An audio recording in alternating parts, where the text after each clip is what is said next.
Welcome to the December 2020 Spolitics Global Election Bulletin. This is your review of last month's elections and a reminder of those to watch in the coming weeks.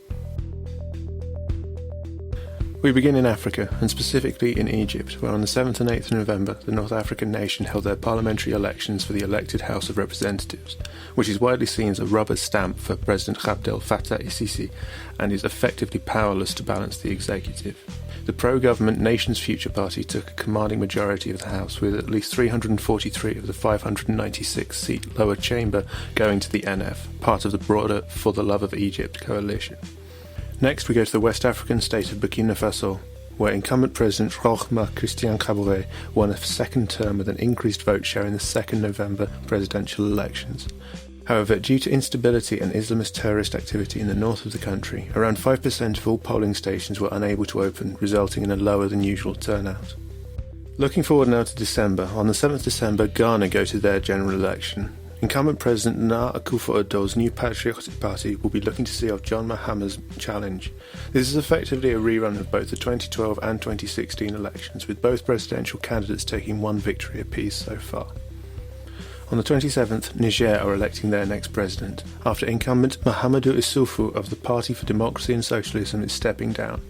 Party successor Mohamed Bazoum is running against challenges from the relatively fractured right of the country and is expected to secure the presidency. Also on the 27th, the Central African Republic will go to the polls, with incumbent President Fusain Archange Touadéra facing former Presidents François Bozize and Catherine Samba-Panza, along with former Prime Minister Martin Ziguete. However, significant rebel activity in the conflict-shattered country threatens the process.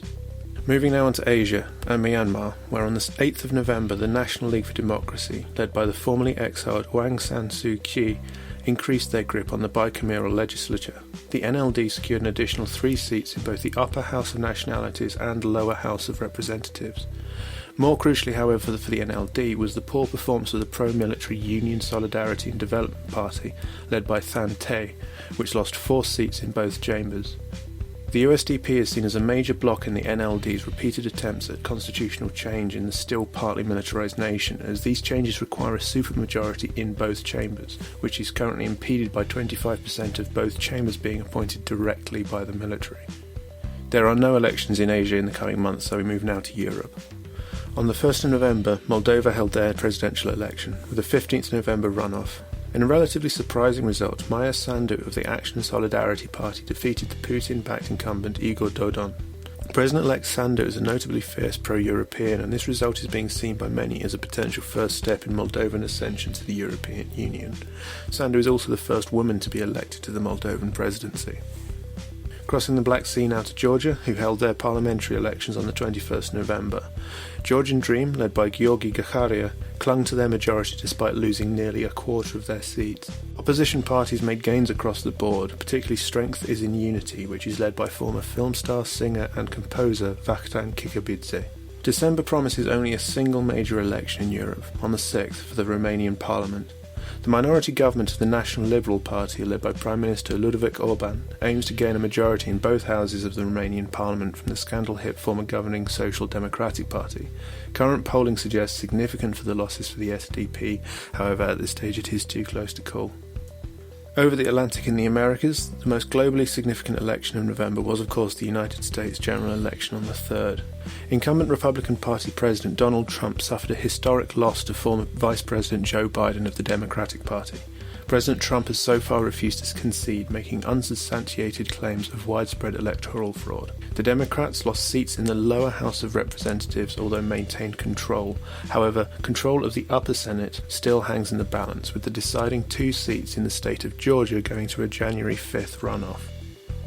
Also taking place on the 3rd was the statehood referendum in the United States territory of Puerto Rico. Despite a narrow win for statehood, turnout was relatively low at just over 50%, and as the power to accept new states in the Union rests with the United States Congress, the referendum was not binding anyway. Remaining in the Caribbean, St. Vincent and the Grenadines held their general election on the 5th, with Prime Minister Ralph Gonsalves of the Unity Labour Party gaining a seat in the Vincentian House of Assembly, despite losing the popular vote. On the 11th, Belize went to the polls, with Johnny Buqueño's centre-left People's United Party taking a dramatic 21-seat majority in the 31-seat Belizean National Assembly, overturning a 7-seat majority previously held by Patrick Faber's United Democratic Party.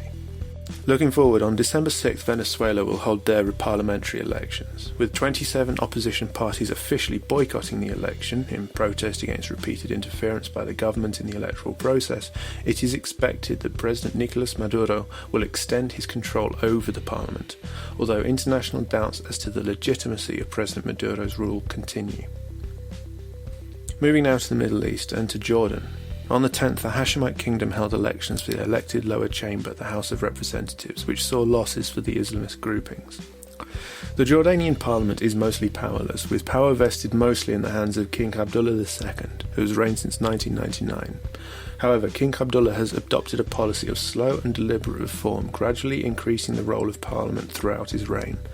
The parliament also reserves seats for both women and the minority Christian, Chechen and Circassian communities. On December 5th, Kuwaitis will elect 50 seats of the 65-seat National Assembly. The National Assembly holds veto power over the government and even the Emir, the recently crowned Nawaf al-Ahmed al-Jabir al-Sabah. This, along with the highly independent judiciary of the country, make the Kuwaiti parliament among the freest in the Middle East. Finally, to Oceania, where on the 3rd of November, the island nation of Palau elected Salungel Whips Jr. president, defeating Reinald Oliut after previous president Tommy Remengesau reached their term limit. There are no political parties within Palau, so all stood as independents. And that wraps up the December 2020 edition of the Spolitics channel's Global Election Bulletin. Please do follow us on Twitter at SpoliticsYT, on Instagram at the Spolitics channel, and on YouTube at the link in the show notes.